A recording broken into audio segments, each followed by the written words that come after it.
Hi friends, ஐநாட்டுணை serial இனி வரப்போகிற எபிசோட்ஸ்க்கான promo தான் இந்த வீடியோவில் பார்க்க போகிறோம். வாங்க ஃப்ரெண்ட்ஸ் பார்க்கலாம். சேரன் இப்போ என்ன பண்ணுறதுன்னு தெரியாமல் திருன்னு முழிக்கிறாரு. நம்ம வீட்டுக்கு சந்தாவை கூட்டிகிட்டு போயிடலாம், அப்புறம் அங்கேருந்து யாராலையும் கூட்டிகிட்டு போக முடியாது அப்படின்னு நினச்சாரு. ஆனால் இப்போது அங்கேயும் வருவாங்க அப்படின்னு தெரிஞ்சதுனால அடுத்து எங்கே கூட்டிகிட்டு போகிறதுன்னு தெரியல. நம்ம பாண்டியன் யோசிக்க ஆரம்பிக்கிறாங்க. இவங்களோட விருப்பம் இல்லாமல் கூட கூட்டிகிட்டு போகணுன்னு நினைக்கிறாங்களே, இப்போ என்ன பண்ணுறது? சேஃபான ஒரு இடத்துல அவங்கள மறைச்சி வைக்கணுமே, அவங்க கேட்டால் இல்லைன்னு சொல்லணுமே, அவங்க தேடிட்டு கிளம்பி போயிடணும், என்ன பண்ணுறது? பத்திரமான இடத்துல வைக்கணுமே அப்படின்னு சொல்லிட்டு நம்ம பாண்டி யோசிச்சு பார்க்கும்போது வானதியோட ஞாபகம் வருது. உடனே அண்ணே, நான் ஒன்று சொல்லுவேன், நீங்கள் யாரும் தப்பாக நினச்சிக்க கூடாது, பேசாமல் நம்ம இவங்கள வானதி வீட்டில் மறைச்சி வச்சுட்டா என்ன அப்படின்னு சொல்கிறாங்க. டே பாண்டி, என்னடா சொல்கிற? அது சரி வரைமாடா, அவங்க வீட்டில் எல்லாரும் திட்டு போகிறாங்கடா அப்படின்னு சொல்கிறாங்க. அண்ணே, அதெல்லாம் ஒன்றும் ஆகாது, உனக்கு ஓகேவா சொல்லுண்ணே, நான் இப்போவே வானத்திக்கிட்ட பேசுகிறேன் அப்படின்னு சொல்கிறாங்க. பையா, பாண்டி சொல்கிறதோ சரிதானே, அங்கே யாரும் போயிட்டு சந்தாவை தேட மாட்டாங்க, நல்லா பொண்ணு தானே வானத்தையும், பத்திரமா பார்த்துக்குள்ள சந்தாவை, அவங்க போகிற வரைக்கும் பையா, அப்புறமா நம்ம சந்தாவை திரும்ப நம்ம வீட்டுக்கே கூட்டிகிட்டு வந்துடலாம் ஒரு 2-3 நாளைக்கு அப்படின்னு சொல்கிறாங்க. சரிண்ணே, அவர் சொல்கிறது கரெக்டாக, நான் யோசிச்சு பார்த்துட்டு வரேன், நான் போயிட்டு ஃபோன் பேசிட்டு வரேனியா, இங்கே இருண்ணே அப்படின்னு சொல்லிட்டு இங்கே பாண்டி சொல்லிட்டு வானத்துக்கு கால் பண்ணுறதுக்கு வெளியில் வராங்க. உடனே வானதி ஃபோன் எடுத்து, ஹலோ பாண்டி, சொல்லு பாண்டி, பிரச்சனை எல்லாம் முடிஞ்சிச்சா அப்படின்னு. இல்லை வானதி, பிரச்சனையே அதுக்கப்புறம் தான் ஸ்டார்ட் ஆக போகுது, ரொம்ப பெரிய பிரச்சனை வானதி, எனக்கு என்ன பண்ணுறதுன்னு ஒன்றும் புரியல அப்படின்னு. பாண்டி, என்ன இப்படி சொல்கிறா அப்படின்னு. ஆமாம், அவங்கள எப்படியாச்சும் பிடிவாதமாக இங்கேருந்து வலுக்கட்டாயப்படுத்தி கூட கூட்டிகிட்டு போகிறதுக்குன்னே அவங்க ஆட்கள்லாம் வந்துட்டுருக்காங்களாம். அவங்களுக்கு அண்ணனை தான் ரொம்ப பிடிச்சிருக்கு, அவங்க இங்கேருந்து போகவே மாட்டா அப்படின்னு ரொம்ப பிடிவாதமாக இருக்காங்க. நம்ம வீட்டில் ஒழிச்சு வைக்கலான்னு பார்த்தாலையும் அங்கேயும் எப்படியும் தேடி கண்டுபிடிச்சி வந்துடுவாங்கன்னு அவங்கள எங்கே ஒழிச்சு வைக்கிறதுன்னு யாருக்குமே ஐடியா தெரியல, அதான் நான் உனக்கு கால் பண்ணேன் அப்படின்னு சொல்லவும், சொல்லு பாண்டி, நான் என்ன பண்ணணும், நான் ஏதாச்சும் பண்ணணுமா அப்படின்னு. நீ எதுவும் பண்ண வேண்டாம், உங்கள் வீட்டில் அவங்கள தங்க வச்சுக்கிறியா ஒரு 2-3 நாளைக்கு அப்படின்னு சொல்கிறாங்க. வானதி முதல்ல அமைதியாக இருக்காங்க. ஹலோ சொல்லு வானதி, நான் சொன்னேன்ல, என்ன சொல்கிற நீ? அவங்கள உங்கள் வீட்டில் மறைச்சி வச்சுட்டா அவங்க அங்கே தேடி வரத்துக்கு வாய்ப்பு இருக்காது, இல்லை நீ கூட்டிகிட்டு போய் அங்கே வச்சுக்கிறியா? நான் பிரச்சனை முடிஞ்ச உடனே அவங்களை கூப்பிட்டுக்கிறேன், ஒரு 2-3 நாள் இல்லைன்னா கூட பரவாயில்ல, அவங்க இங்கேருந்து சென்னையிலேருந்து போகிற வரைக்கும், அப்புறமா அவங்கள நாங்கள் திரும்பவும் கூட்டிகிட்டு வந்துடுறோம், நீ பார்த்துக்கிறியா அப்படின்னு சொல்லவும், சரி பாண்டி, நான் என்ன வேணாம், நான் சொல்ல போகிறேன், உனக்காக நான் இதை செய்கிறேன் அப்படின்னு சொல்கிறாங்க. சரி, நானும் அண்ணனும் இப்போ அவங்கள கூட்டிகிட்டு அங்கே வரோம், நீ அங்கேயே இரு, எங்கேயும் போயிடாத, என்ன உன் வீட்டில் உன் அப்பா அம்மாவுக்கு எல்லாம் ஓகே தானே, நீ அவங்கக்கிட்ட பேசிடுறியா இல்லை நான் பேசட்டோமா அப்படின்னு. அதெல்லாம் ஒன்றும் இல்லை பாண்டி, நான் அவங்கக்கிட்ட போய் பேசிடுறேன், நீ அவங்கள கூட்டிகிட்டு வா அப்படின்னு சொல்லிட்டு வானதி சொல்கிறாங்க. சரின்னு சொல்லிட்டு ஃபோனை கட் பண்ணிவிட்டு, ஆனால் வானதி அவங்கள அங்கே கூட்டிகிட்டு வர சொன்னாங்க, நீங்கள் கிளம்புன, நீங்கள் உங்களுக்கு தேவையான திங்ஸ் எல்லாம் எடுத்துக்கோங்க, நாம் அங்கே கூட்டிகிட்டு போய் உன்னை விட்டுட்டு வர்றேன், பயப்படாதீங்க, அங்கே லேடிஸ் இருக்கிற வீடு தான், வானதி இருக்கிற வீடு தான், நானும் அவ்வளோ ஒருத்தருக்கு லவ் பண்ணுறோம், நீங்கள் கூட அவளை பார்த்துருப்பீங்களா, அவங்க வீட்டில் தான் உங்களை விட்டுட்டு வரோம், ஏன்னா வேறு இடத்துல எங்கே தங்க வைக்கிறதுன்னு எங்களுக்கு தெரியலை, தனியாகவும் உங்களை எங்கேயும் விட முடியாது, அதனால தான் அங்கே விட்டுட்டு வரோம், ஓகே தானே அப்படின்னு சொல்லவும், பரவாயில்ல, எனக்கு எங்கேயாச்சும் பத்திரமா இருந்தால் போதும், என்னை ஊருக்கு கூட்டிகிட்டு போய் அவருக்கு கல்யாணம் பண்ணி வைக்கக்கூடாது, நான் இவரை தான் கல்யாணம் பண்ணிப்பேன், இவருக்காக இங்கேயே வெயிட் பண்ணி அப்படின்னு வானதி அதாவது சந்தா சொல்கிறாங்க.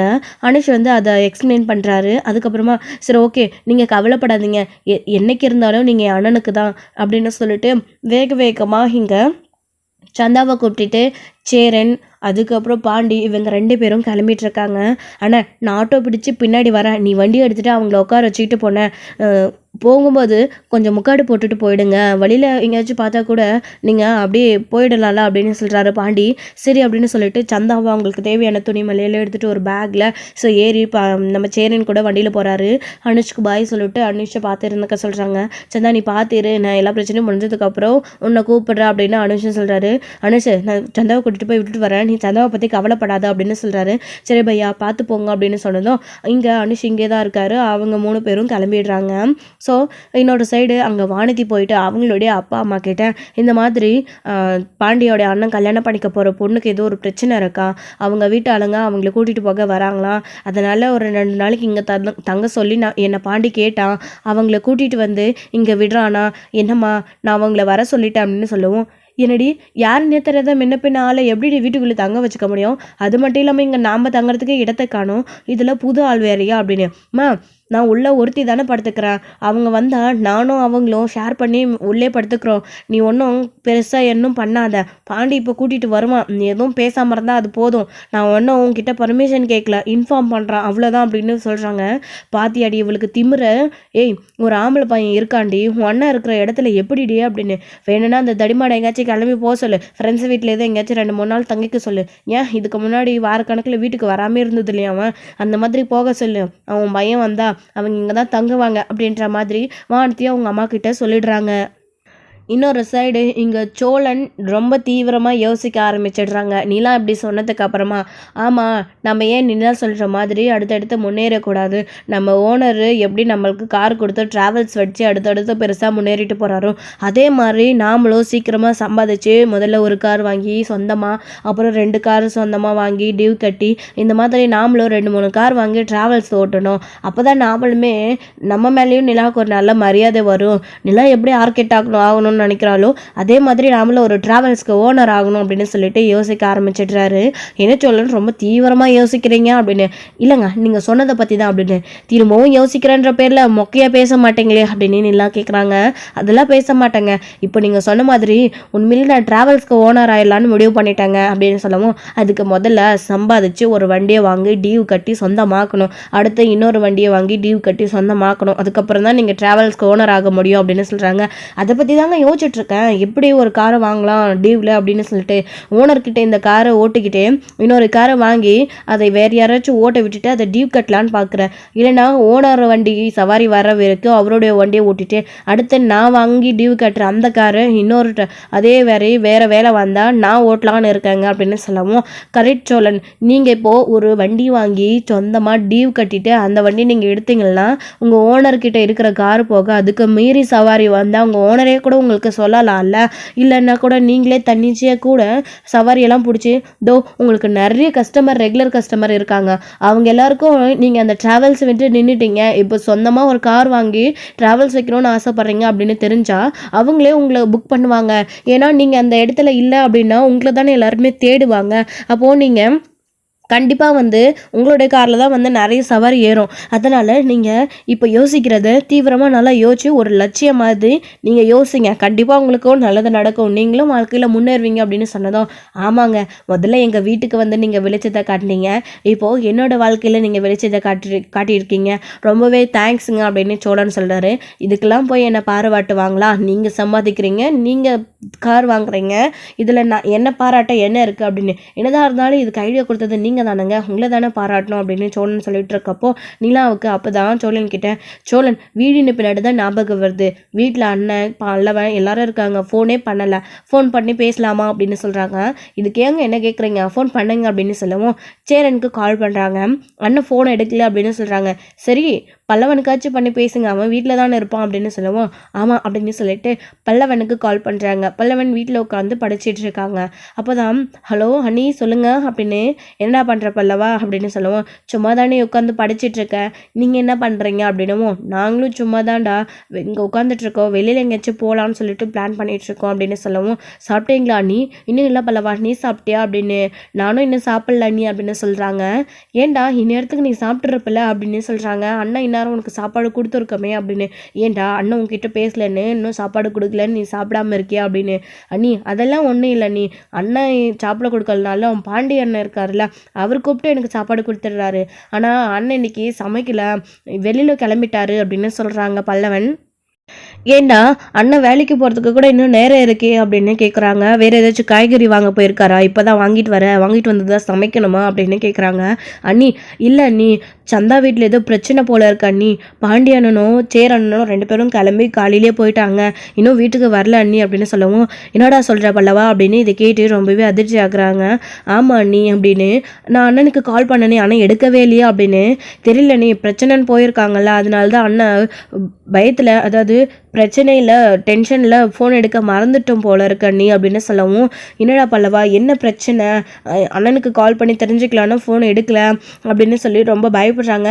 அண்ணி நீங்கள் பயப்படாதீங்க, என்னன்னு தெரியல, அனுஷ் ஃபோன் பண்ணதா பாண்டியண்ணன் சொல்லிச்சு, சந்தாவை கூட்டிகிட்டு போக அவங்க ஊர்லேருந்து ஆள் வராங்க, சந்தா ரொம்ப அழுகுறாங்க, அவங்கள கூட்டிகிட்டு வரணும்னு போனாங்க, இன்னும் வரல, வீட்டுக்கும் அவங்கள கூட்டிகிட்டு வரல, என்ன பண்ணுறாங்கன்னு புரியல அண்ணி அப்படின்னு சொல்லவும், சரிடா பல்லவா நீ ஃபோனை வை, நான் பாண்டிக்கிட்ட பேசிக்கிறேன், நீ பத்திரமா இரு அப்படின்னு சொல்லிட்டு ஃபோனை கட் பண்ணிடுறாங்க. நிலா பேசின எல்லாத்தையும் கேட்டுட்டு இங்கே நம்ம சோழனுமே இருந்துக்கிட்டு, ஏங்க என்ன ஆச்சுங்க அப்படின்னு கேட்குறாங்க. அப்போ தான் நம்ம நடந்த விஷயத்த நிலா வந்து பல்லவன் சொன்ன விஷயத்த சோழன் கிட்ட சொல்கிறாங்க. சோழனுமே எல்லாத்தையும் தெரிஞ்சுக்கிட்டு, என்னங்க இது நாம் ஊரில் இல்லாதப்போ இப்படியெல்லாம் நடக்குது, அண்ணன் இதுக்கு தான் பிரச்சனை இருக்குது, இப்போதைக்கு கல்யாணம் வேண்டான்னு சொன்னாரா? இல்லைங்க, சந்தாவை அப்படி வந்து அவங்க கூட்டிகிட்டு போகிறாங்கன்னு தெரிஞ்சால் அண்ணனுக்கும் அவங்களுக்கும் கல்யாணம் ஆகிட்டா எந்த பிரச்சனையும் இருக்காதுல்ல, அப்புறம் அவங்க ஏன் சந்தாவை தேடி வர போகிறாங்க, இதுக்கு தான் நம்ம கல்யாணத்தை பண்ணி வச்சிடலான்னு பார்த்தோம். ஆனால் அண்ணன் அவங்க வீட்டு சைட்லலாம் ஒத்துக்கணும்னு நினைக்கிறாங்க. சந்தாவுக்கு விருப்பம் இல்லைன்னு தெரிஞ்சோ அவங்க வீட்டாளுங்க அத்தனை பேரும் வந்து சந்தாவை வலுக்கட்டாயமாக கூட்டிகிட்டு போகணும்னு நினைக்கிறாங்க. அப்படி இருக்கிறவங்க அண்ணனுக்கும் சந்தாவுக்கும் கல்யாணம் பண்ணி வைக்க அவங்க எப்படிங்க ஒத்துப்பாங்க?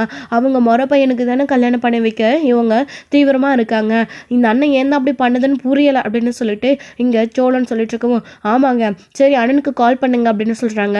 முதல்ல அண்ணனுக்கு தானே சோழன் கால் பண்ணேன், எடுக்கலை அப்படின்னு சொல்கிறாங்க. சரி பாண்டிக்கு கால் பண்ணுங்க அப்படின்னு சொன்ன உடனே, இல்லை நானே பண்ணுறேன் இருங்க அப்படின்னு சொல்லிட்டு நம்ம சோழனே வந்து பாண்டிக்கு கால் பண்ணுறாங்க.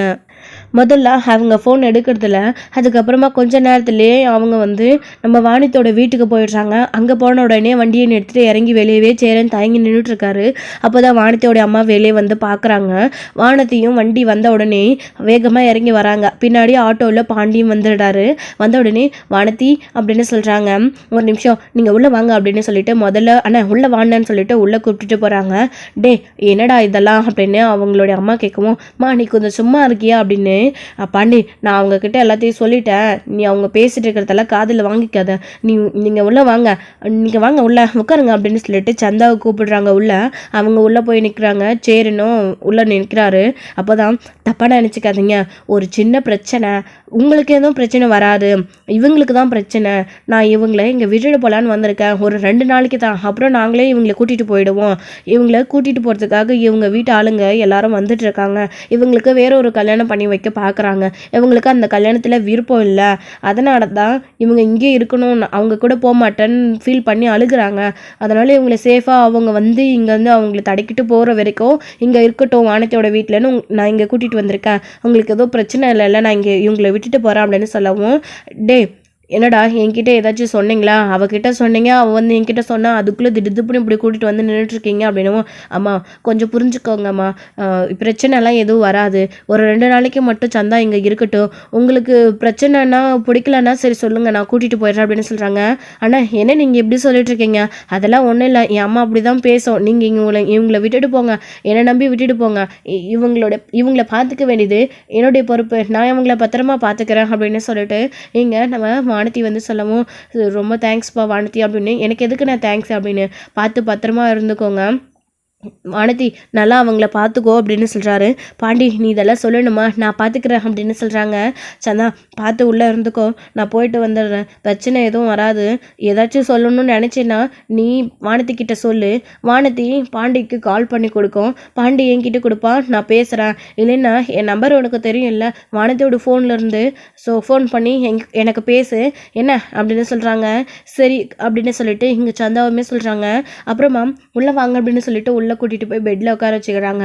இதுதான் என்னோடய ரூம், இங்கே நான் மட்டும்தான் இருப்பேன், கவலைப்படாதீங்க, இனி நீங்களும் நானும் இந்த ரூம்குள்ளே இருந்துக்கலாம், உங்களுக்கு எது வேணாலும் என்கிட்ட கேளுங்க, நான் உங்களுக்கு பண்ணித்தரேன் அப்படின்னு இங்கே வானதி சொல்கிறாங்க. சரின்னு சொல்லிட்டு அவங்க பேசி முடிச்சுட்டு வெளியே வராங்க.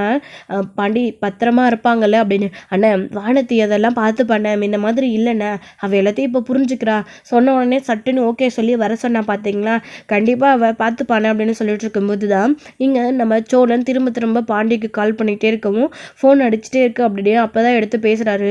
அண்ணா சோழண்ணா அப்படின்னு சொல்லவும், அப்போது நம்ம சேரன் இருந்துக்கிட்டு, டே பாண்டி அவங்கக்கிட்ட நடந்த விஷயத்த எதுவும் சொல்ல வேணாண்டா, நிலாவே இப்போ தான் சோழன் கூட சந்தோஷமாக வெளியூர் போயிருக்கு, இப்போ தான் நேற்று தான் போனாங்க, இன்னொரு நாள் இருந்துட்டு அவங்க சந்தோஷமாக வரட்டும், அவங்கக்கிட்ட நீ எதுவும் சொல்லிடாத, அப்புறம் பதறி அடித்து போய் பாதிலே வந்துடுவாங்க அப்படின்னு சொல்கிறாரு சேரன் இருந்துக்கிட்டு. சரிண்ணா அப்படின்னு சொல்லிட்டு, ஹலோ சோலா சொல்லுடா, எப்படிடா போகுது ட்ரிப்பெல்லாம்? கோயிலுக்கெல்லாம் போனீங்களா? அவங்கள நீ எல்லா இடத்துக்கும் கூட்டிகிட்டு போனியா? அப்படி இப்படின்னு பேச்சை மாற்றுறதுக்காக பாண்டி கால் பண்ண உடனே சோழன்கிட்டே என்னென்னமோ பேசிகிட்டு இருக்காங்க. இதை கேட்ட உடனே, டேய் முதல்ல கொஞ்ச நேரம் நான் என்ன பேச விடுடா, நீயா பேசிகிட்டு இருக்க, என்னடா அங்கே பிரச்சனை அப்படின்னு சொல்லி கேட்குறாங்க. இங்கேயா பிரச்சனையா? அதெல்லாம் ஒன்றும் இல்லையே அப்படின்னு பாட்டி சொல்லவும், அப்புறம் நிலா இருந்துக்கிட்டு ஸ்பீக்கரில் போடுங்க அப்படின்னு சோழன் கிட்ட சொல்கிறாங்க. ஸ்பீக்கரில் போடுறாங்க. ஏய் பொய் சொல்லாதடா, பல்லவனுக்கு நாங்கள் கால் பண்ணி எல்லா விஷயத்தையும் தெரிஞ்சுக்கிட்டோம். முதல்ல அண்ணனுக்கு கால் பண்ணோம், அண்ணன் எடுக்கலன்னு உடனே பல்லவனுக்கு ஃபோன் பண்ணோம். பல்லவன் எல்லா விஷயத்தையும் சொல்லிட்டான். உனக்கு கால் பண்ணி என்ன நடந்துட்டு இருக்கு, நீயும் அண்ணனும் தான் சந்தா வீட்டுக்கு போனதா பல்லவன் சொன்னான், கேட்டு தெரிஞ்சுக்கலான்னு ஃபோன் பண்ணா அங்கே எதுவுமே நடக்கவே இல்லைன்னு பொய் சொல்லிட்டு இருக்கியா? என்னடா அண்ணன் உங்ககிட்ட அப்படி சொல்லிச்சா? என்னென்ன நீ அங்கே தானே இருக்க அப்படின்னு சொல்ல உடனே பாண்டியும் ஸ்பீக்கரில் போட்டு விடுறாங்க. ஏன்னா எங்களுக்கு எதுவும் தெரியக்கூடாதுன்னு நினைக்கிறியா அப்படின்னு. நீ சோடா அப்படியெல்லாம் இல்லைடா அப்படின்னு. அண்ணன் என்னென்ன பிரச்சனை, சந்தா வீட்டில் ஏதோ பிரச்சனைன்னு சொல்லிட்டு போனதா பல்லவன் சொன்னா, என்ன ஆச்சுண்ணா அப்படின்னு சொல்லவும், அது ஒன்றும் இல்லைப்பா, சந்தா வீட்டிலேருந்து அதான் அவங்க மாமா அவங்க சொந்தக்காரங்கெல்லாம் சந்தாவை கூட்டிகிட்டு போகிறதுக்காக வரேன்னு சொல்லியிருந்தாங்கன்னா சந்தா ரொம்ப பயந்துட்டே இருந்துச்சு. அவங்க இப்போ திடீர்னு இன்னைக்கு காலையில் சென்னைக்கு கிளம்பி வந்துட்டாங்களாம்ப்பா. சந்தா ரொம்பவே பயந்துட்டு இருந்துச்சு. சந்தாவை கூட்டிகிட்டு போய் நம்ம வீட்டில் வைக்கலான்னாலையும் அனுஷ்க்கும் எனக்கும் ஃப்ரெண்ட்ஷிப் இருக்கிறது, நம்ம வீட்டுக்கு தான் சந்தா அடுத்து வரும் அப்படின்றது அவங்க தெரியும். அதனால எல்லாத்தையும் தேடி பார்ப்பாங்க அப்படின்னு சந்தாவை எங்கே கூட்டிகிட்டு போய் வைக்கிறதுன்னு தெரியாமல் யோசிச்சுட்டு இருந்தோம்ப்பா. அப்புறம் தான் நம்ம பாண்டி இருக்கான்ல, வானத்தோட வீட்டில் கூட்டிகிட்டு போய் விட்டுட்டு வரலாம் அப்படின்னு யோசிச்சாம்ப்பா. அதனால தான் இப்போ தான் நானும் பாண்டியும் வானத்தோட வீட்டு வாசலில் நின்றுட்டுருக்கோம். சந்தாவை வீட்டுக்குள்ளே விட்டுட்டு அப்படின்னு சொல்லிட்டு நம்ம சரின்னு சொல்கிறாரு. சோழன் இருந்துக்கிட்டு இது எல்லாத்தையுமே கேட்டுட்டு, என்னென்ன அவங்க சந்தா வீட்டுக்கு வந்துட்டாங்களா? நீங்கள் அவங்கள கூட்டிகிட்டு போகும்போது அவங்க உங்களை பார்த்துட்டாங்களா, பிரச்சனை பண்ணுறாங்களா, சண்டை போடுறாங்களா, நான் உடனே கிளம்பி வரட்டுமாண்ணே, ஏதாச்சும் பிரச்சனையா அப்படின்னு கேட்குறாரு. சோலா அதெல்லாம் ஒன்றும் இல்லைடா, அவங்க இன்னும் சந்தா வீட்டுக்கு வரல, இப்போ தான் சென்னைக்கு கிளம்பி வந்திருக்கிறதா சொன்னாங்க. அவங்க எல்லா இடத்துலையும் தேடிட்டு வர்றதுக்குள்ளே நாங்கள் சந்தாவை கூட்டிகிட்டு வந்து இங்கே நம்ம வானத்தோட வீட்டில் வச்சுட்டோம். அதனால் எந்த பிரச்சனையும் இல்லை, நீ கவலைப்படாதடா. இங்கே பாருப்பா நிலா, நீயும் சொல்லணும் இப்போ தான் வெளியில் போயிருக்கீங்க, 2 பேரும் சந்தோஷமாக இருந்துட்டு வாங்க. இங்கே நடக்கிற பிரச்சனையில் நாங்கள் பார்த்துக்குறோம், எந்த பிரச்சனையும் இல்லை. சந்தாவை சேஃபாக வானத்தோட வீட்டில் விட்டாச்சு, நீங்கள் கவலைப்படாதீங்க. வேறு ஏதாச்சும் பிரச்சனைனா நாங்கள் உங்களுக்கு கால் பண்ணுறோம். இப்போதைக்கு எந்த பிரச்சனையும் இல்லை, நீங்கள் இதெல்லாம் நினச்சி கவலைப்பட்டுட்டு அவசரப்பட்டு கிளம்பி வந்துடாதீங்க அப்படின்னு சொல்கிறாங்க. ஆனால் அங்கே வீட்டில் அவ்வளோ பெரிய பிரச்சனை நடந்துகிட்ருக்கப்போ இங்கே நானும் சொல்லணும் எப்படி இருக்க முடியும் அப்படின்னு. பரவாயில்லப்பா நிலா, நீயும் சொல்லணும் போயிருந்தா கூட பரவாயில்ல, உங்கள் கூட சோழன் கூட தாத்தா பாட்டி தெரிஞ்சவங்க வந்திருக்காங்க, அவங்கள பாதிலே விட்டுட்டு நீங்கள் எப்படி திரும்பவும் வர முடியும்? அதெல்லாம் ஒன்றும் பிரச்சனை இல்லை, இன்றைக்கி நைட்டு மட்டும்தானே, நாளைக்கு நைட்டுக்கு நீங்கள் இங்கே இருக்க போகிறீங்க, பரவாயில்ல, ஒரு நாள் தானே, நாங்கள் அங்கே அட்ஜஸ்ட் பண்ணிக்கிறோம், இங்கே பிரச்சனைலாம் எதுவும் இல்லைப்பா நீங்கள் நினைக்கிற மாதிரி. இதுக்கு தான் நான் உங்ககிட்ட சொல்ல வேணான்னு சொன்னேன். ஆனால் பல்லம் அதுக்குள்ளே சொல்லிகிட்ருக்கான், எங்களுக்குள்ளே எந்த பிரச்சனையும் இல்லைப்பா, இங்கே நாங்கள் எல்லாத்தையும் பார்த்துக்குறோம், நீங்கள் அங்கே பார்த்து சந்தோஷமாக இருந்துட்டு வாங்க அப்படின்னு சேரன் ஃபோனாக கட் பண்ணிடுறாரு. நான் வைக்கிறேன்னு சொல்லிட்டு, என்னங்க இது அப்படின்னு. நாம் என்ன பண்ண முடியும் சோழன், நம்ம வேறேன்னு சொன்னாலே அண்ணன் வேணான்னு சொல்லுது. சரி விடுங்க, பெருசாக ஏதோ பிரச்சனை இல்லைன்னு சொல்கிறாங்கல்ல, நம்ம அதுக்குள்ளே நாளைக்கு காலையில் கிளம்பி போயிடலாம், பிரச்சனை பெருசாகிறதுக்குள்ளே அப்படின்னு நல்லா சொல்கிறாங்க. சரிங்க வாங்க சாப்பிட போகலாம் அப்படின்னு அவங்க 2 பேரும் கிளம்பி போயிடுறாங்க. என்னோட சைடு இங்கே சந்தாவை விட்டுட்டு சேரனும் பாண்டியும் கிளம்பி வீட்டுக்கு போகிறாரு. வீட்டுக்கு போயிட்டு நடந்த விஷயங்களை பாண்டியும் நடேசன்கிட்டையும் பல்லவன்கிட்டையும் சொல்லிட்டு இருக்காங்க. ஸோ இதோட இந்த எபிசோடு வந்து முடிச்சிருக்காங்க. அடுத்தடுத்த எபிசோடில் என்ன நடக்க போகுது அப்படின்றத வெயிட் பண்ணி நெக்ஸ்ட் வீடியோவில் பார்க்கலாம் ஃப்ரெண்ட்ஸ். தேங்க்யூ. இந்த வீடியோ உங்களுக்கு பிடிச்சிருந்தா லைக் பண்ணுங்கள், ஷேர் பண்ணுங்கள், கமெண்ட் பண்ணுங்கள், மறக்காமல் பெல் ஐக்கானை கிளிக் பண்ணி வச்சுக்கோங்க.